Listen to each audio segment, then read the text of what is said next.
to another Spin Reviews interview, which I like to do more often. I'm here with the emerging English, pop, folk, soft rock, whatever you want to call it, singer-songwriter, James Bay. How you doing, man? I'm very good. How you doing? So you just played a set here at the Loft at UCSD. Great set, by the way. Thank you very much. Actually got your recent EP, Let It Go, at the record store a few months ago. It was just sitting on the counter for $1. I picked it up and I've been hooked ever since. Thank you, man. Gone back and listened to your first EP and stuff, and I noticed that there's sort of a running theme of like the ups and downs of like relationships, and I'm just kind of curious when writing about that kind of stuff. Would you say it's like very how like autobiographical would you say it is? Or Yeah. do you like go from like the point of view of like a character? Or? No, I draw on real life experiences, so it's very personal stuff to me. But it's the easiest stuff to write about anyway, which is may sound strange, but it's just it's easier to do that, to draw on things that I actually kind of experienced. But like even like not even just like in the mainstream, but like in the underground stuff, I find that like earnest has almost become like a dirty word in a way. Like I feel like people like have to hide behind stuff, and I feel like always refreshing when people can be really transparent and sincere like that. Sure, yeah.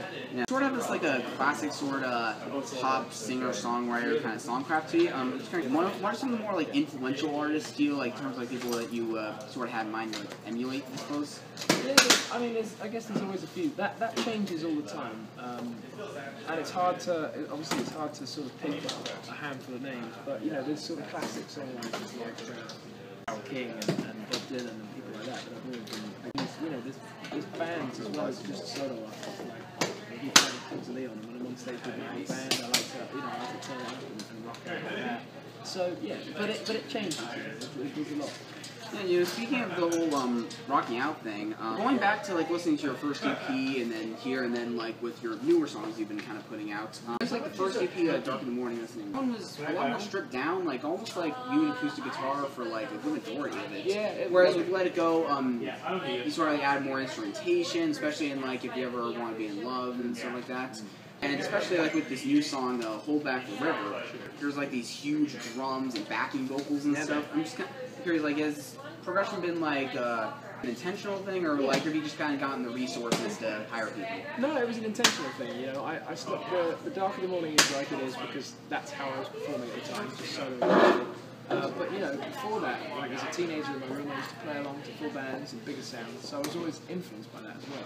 So it was all about kind of progressing the sound across the EPs, and then so you know when I get to an album, there'll be all those different sounds kind of thrown together.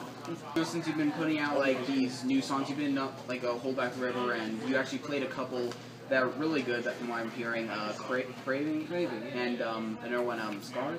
Yeah. So are you planning on like releasing a full length album soon, or like just another EP? No, well, there's one more EP on the way, and then next year the album. So it's all coming together. Nice. And is there any stuff from the EPs going to be on this album? There will be. That's all I'm going to reveal. But sound-wise, where do you see like this album going, like in comparison to Let It Go? It's just, I think, you know, at times I'm going to be rocking out a bit more. It's going to be louder in that respect. But I'll always hold on to those intimate moments, so I'll still have those as well. They'll just be dynamically pretty big. Okay, and sort of last question, something I always like to ask in these interviews, what are just like some of your favorite albums of like this year, and or like last year, if you can't think of anything? This year? Oh, that's a good question. I was a big fan of Himes album. I love that album. Oh yeah, they played a couple songs over the PA over here, and I really want to get around it. And a recent one that I've just been listening to is by an artist called Benjamin, who I think you should totally check out. Yeah, I just saw an interview with him like on Rock and Album or something. So yeah, we'll check it out then. James Bay, everyone. Thank you very much. Pick up his EP and yeah. Thank you.